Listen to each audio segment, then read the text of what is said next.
नमस्ते बच्चों, आज हम पढ़ेंगे बफर सॉल्यूशन के बारे में।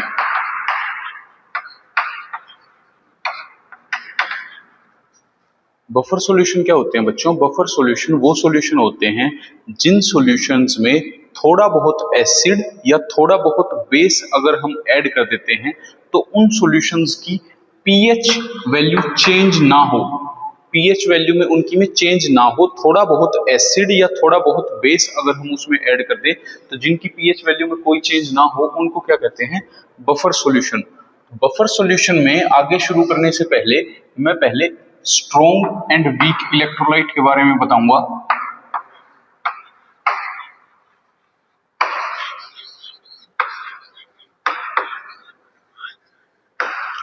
स्ट्रॉन्ग इलेक्ट्रोलाइट और वीक इलेक्ट्रोलाइट क्या होते हैं बच्चों? जो इलेक्ट्रोलाइट इजीली डिसोसिएट हो जाएं, जैसे NaCl, NaOH, HCl, ये जो इजीली डिसोसिएट हो जाएं अपने कंस्टिट्यूएंट आयंस में,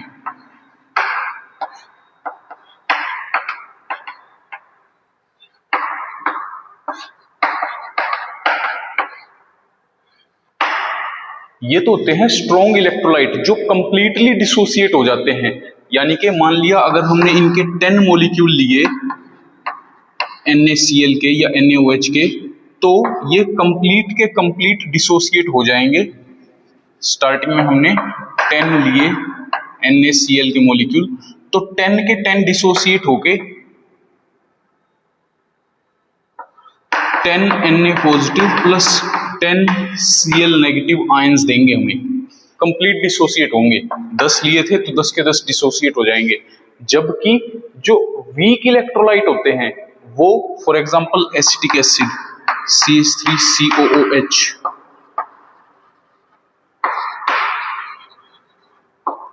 जो वीक इलेक्ट्रोलाइट होते हैं वो कंप्लीटली डिसोसिएट नहीं होते। मान लिया हमने 100 मॉलिक्यूल लिए तो 100 में से 10 ही डिसोसिएट होंगे। मान लिया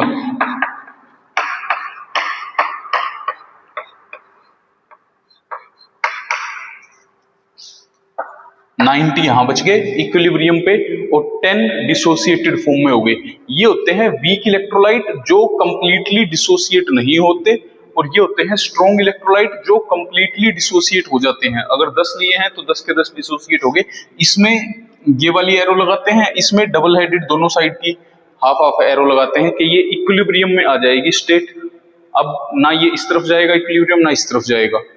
इसके बाद स्ट्रॉन्ग और वीक इलेक्ट्रोलाइट के बाद एक चीज और बताऊंगा मैं इसमें, ली चैटलियर प्रिंसिपल। ली चैटलियर प्रिंसिपल क्या होता है बच्चों?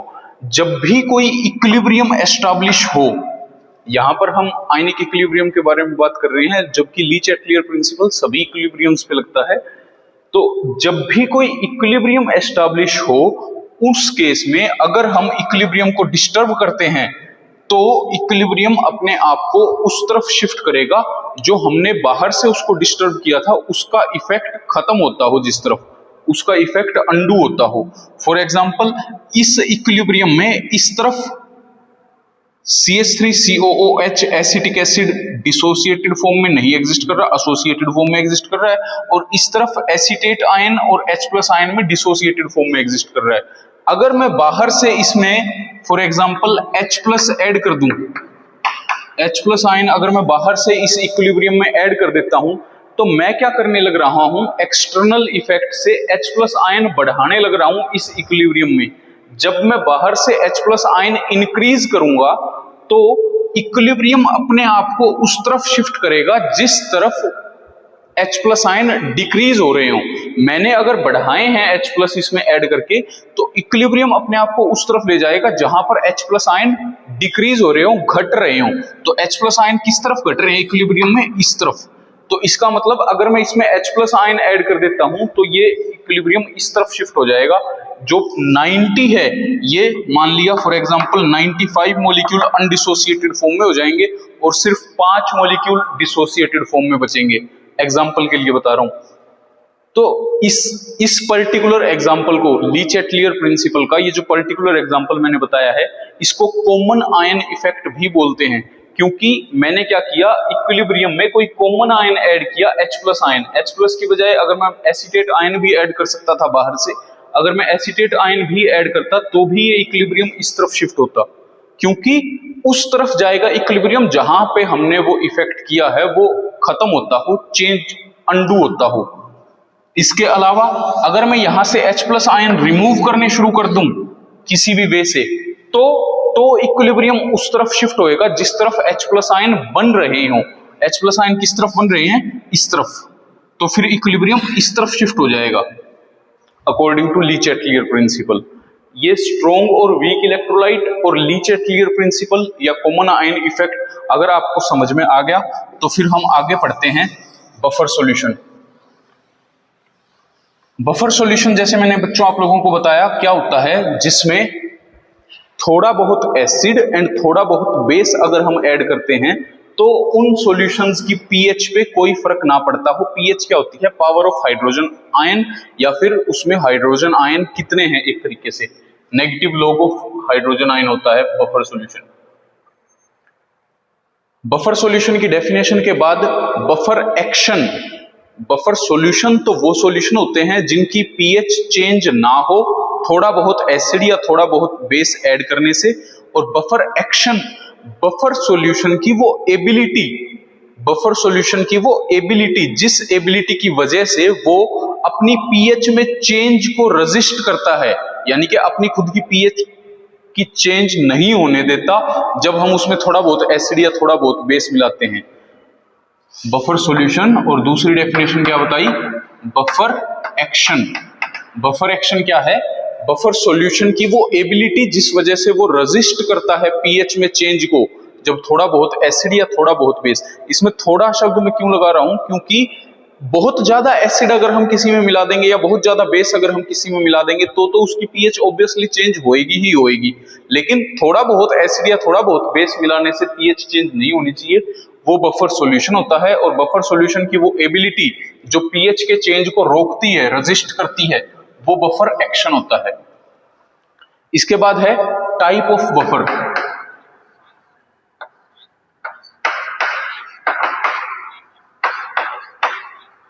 Type of buffer solution. Buffer solution कितने प्रकार के होते हैं, तो फर्स्ट है सिंगल साल्ट बफर।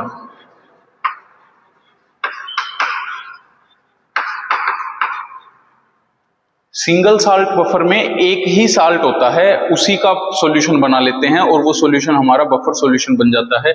इसमें सिंगल साल्ट किसका लेना है, वीक एसिड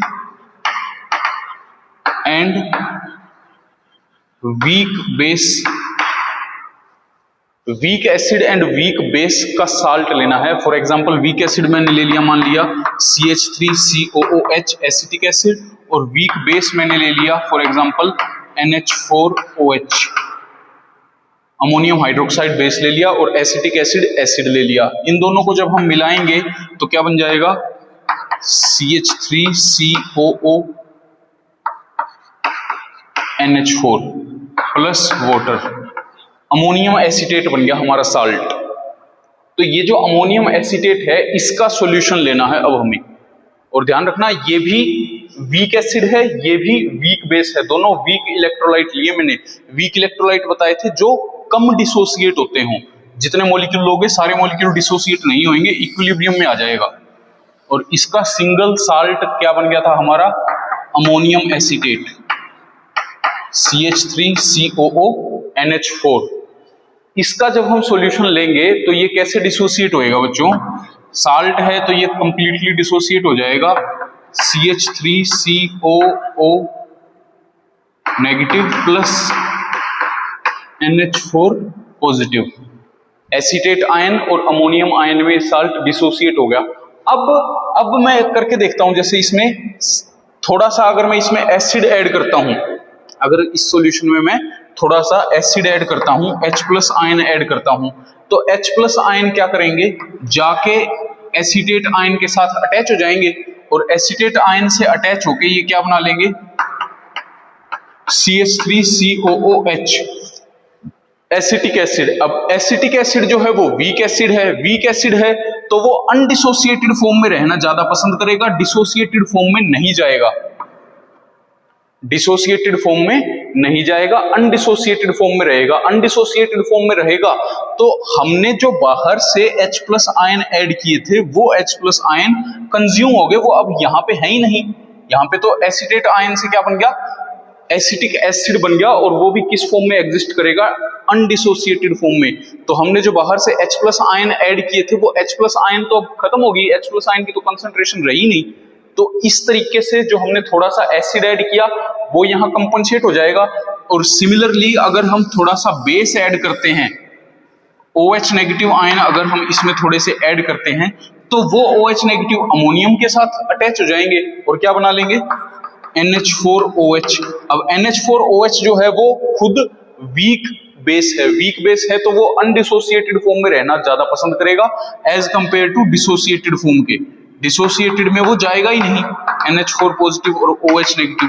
तो जब वो सारा का सारा इस तरफ रहना पसंद करेगा, इस कंसंट्रेशन में, इस स्टेट में रहना पसंद करेगा अनडिसोसिएटेड फॉर्म में, तो जो OH नेगेटिव हम ऐड करेंगे वो कंबाइन होके कहाँ आते रहेंगे, OH नेगेटिव हम ऐड करेंगे वो कंबाइन होके क्या बनते रहेंगे, अमोनियम हाइड्रोक्साइड बनते रहेंगे। और जो OH आयंस हैं वो अपनी प्रेजेंस शो नहीं कर सकेंगे क्योंकि वो इसके साथ कंबाइन होके अनडिसोसिएटेड फॉर्म में आ जाएंगे। ये है buffer action single salt buffer का। सिंगल साल्ट बफर के बाद अब दूसरे हैं एसिडिक बफर या फिर बेसिक बफर। दो प्रकार के हो सकते हैं। दूसरा ले लिया हमने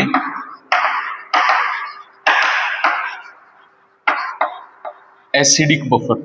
एसिडिक बफर क्या होते हैं, एसिडिक बफर वो बफर सॉल्यूशन होते हैं जो स्लाइटली एसिडिक पीएच पे काम करते हैं, यानी कि लेस देन 7 वाली जो पीएच होगी उन पे ये एसिडिक बफर काम करेंगे। और ये बने किससे होते हैं, weak acid plus salt of this, यानी कि ये वाला this weak acid with strong base.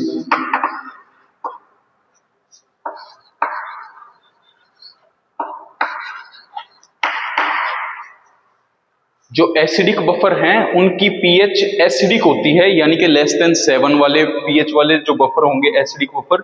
और ये बने कैसे हैं, वीक एसिड, कोई भी वीक एसिड, और इसी वीक एसिड का साल्ट लेना है किसी दूसरे स्ट्रॉन्ग बेस के साथ।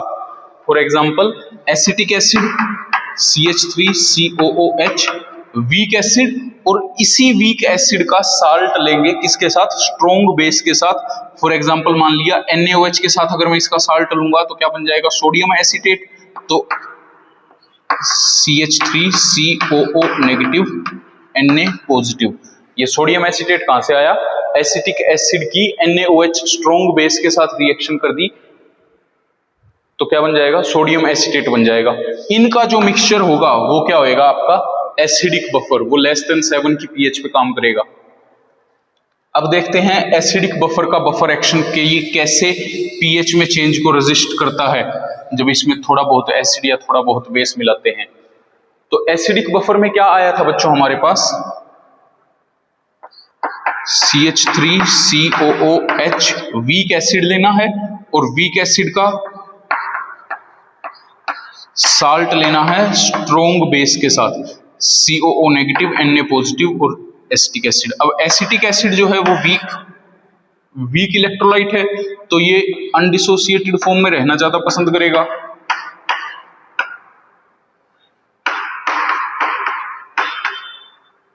और साल्ट जो है ये स्ट्रॉन्ग इलेक्ट्रोलाइट है तो ये कंप्लीटली डिसोसिएट हो जाएगा।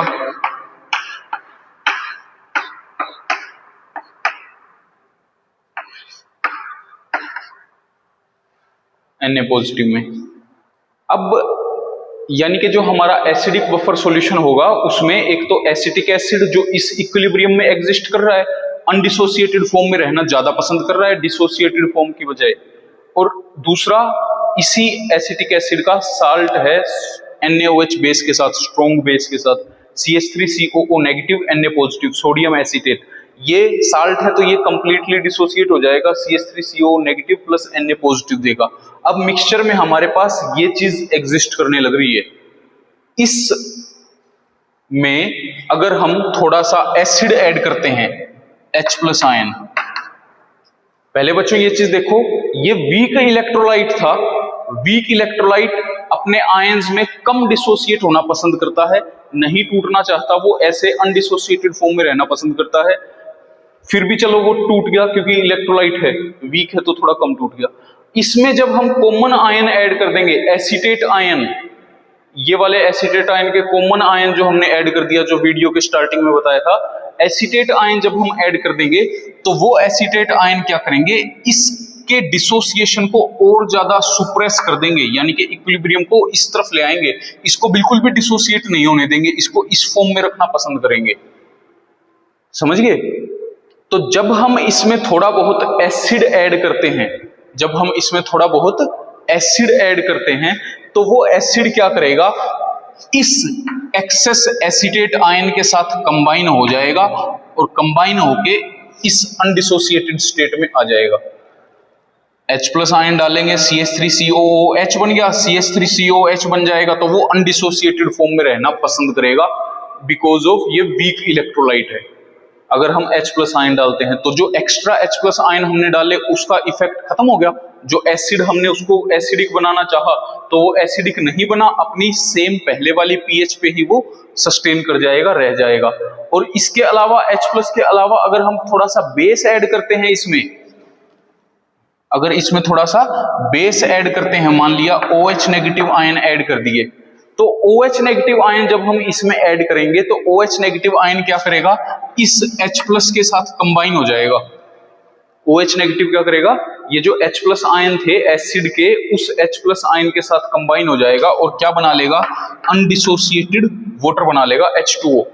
अब जो H2O है वो तो अनआयनाइज्ड फॉर्म में एग्जिस्ट करेगा, एज वाटर एग्जिस्ट करेगा, वाटर एग्जिस्ट करेगा तो यहां से तो पीएच न्यूट्रल होगी, लेकिन जो हमारे H प्लस आयन डिक्रीज हो गए, जो हमारे H plus ion OH negative के साथ अटैच हो गए, कंज्यूम हो गए, H2O बना लिया, जो यहां से हमारी H प्लस आयन घटने से पीएच चेंज हो सकती है, वो अब क्यों नहीं चेंज होगी, क्योंकि स्टार्टिंग में बताया था लीच-एटलियर प्रिंसिपल में, अगर हम इक्विलिब्रियम को डिस्टर्ब करेंगे, यहां से H प्लस आयन हटा लिए इस OH नेगेटिव ने, तो ये जो अनडिसोसिएटेड है ये फिर दोबारा से H प्लस आयन जनरेट कर देगा, क्योंकि इक्विलिब्रियम उस तरफ जाएगा जिस तरफ इफेक्ट जो है, बाहर से जो इफेक्ट हुआ है वो अल्टर होता हो, मतलब अंडू होता हो। तो यहां से अगर हम H प्लस आयन हटाएंगे बेस ऐड करके, तो ये जो वीक इलेक्ट्रोलाइट है ये दोबारा से और H प्लस आयन बना देगा, उतना ही बनाएगा ऑलमोस्ट। क्यों? क्योंकि इक्विलिब्रियम वहीं जाके इसका रुक जाएगा पहली वाली स्टेट पे ही। ये चीज बच्चों समझ में आ गई होगी आपको।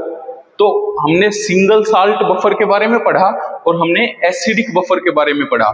जो बेसिक बफर है, 3 पॉइंट पे, तीसरे नंबर पे बेसिक बफर है, बेसिक बफर सेम ऐसे ही एसिडिक बफर जैसे ही है, उसमें जो पीएच रहेगी वो ग्रेटर देन 7 पे वो काम करेगा बेसिक बफर में। और दूसरी बात, बनेगा कैसे वो, weak base plus salt of that weak base with strong acid, तो वो आपका बेसिक बफर हो जाएगा।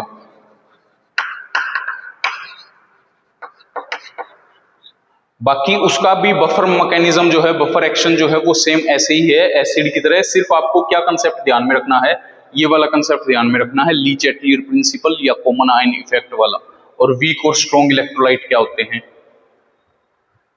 आज इतना ही करेंगे बच्चों।